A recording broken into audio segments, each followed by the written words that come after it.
నమో వెంకటేశాయ. అందరికీ నమస్తే అండి. నేను మీ సత్యశ్రీ. జబర్దస్త్ అండ్ మూవీస్ ద్వారా మీకు సుపరిచితురాలనే నేను. సో ఈరోజు మన వాడపల్లి వెంకటేశ్వర స్వామి టెంపుల్లో ఉన్నానండి. ఆ స్వామివారిని దర్శించుకోవడానికి వచ్చాను. నా చిన్నప్పటి నుంచి నేను పుట్టి పెరిగింది తణుకు. సో అక్కడి నుంచి నేను ప్రతిసారి హైదరాబాద్ సెటిల్ అయినా కూడా ఈ స్వామివారిని దర్శించుకోకుండా, ఇక్కడ నా కోరుకోకుండా అండ్ కోరిక నెరవేరిన తర్వాత కూడా ఆ స్వామివారిని దర్శించుకోకుండా నేనైతే వెళ్ళను.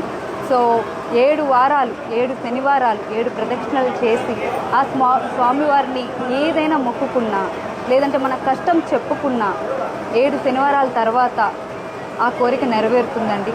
ఎందుకంటే నేను స్వయంగా అది ఫేస్ చేశాను.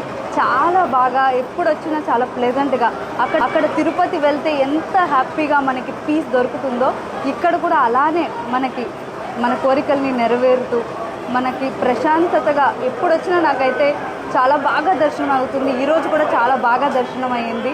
సో నేను నా ఫ్యామిలీతో వచ్చాను. సో మీకు కూడా ఏదైనా కష్టాలున్నా, కోరికలున్నా 7 శనివారాలు ఈ స్వామివారిని మొక్కుకోండి. 7 శనివారాలు చేయండి. ఆ స్వామివారు మీ కోరికని, మీ కష్టాన్ని తీరుస్తారు.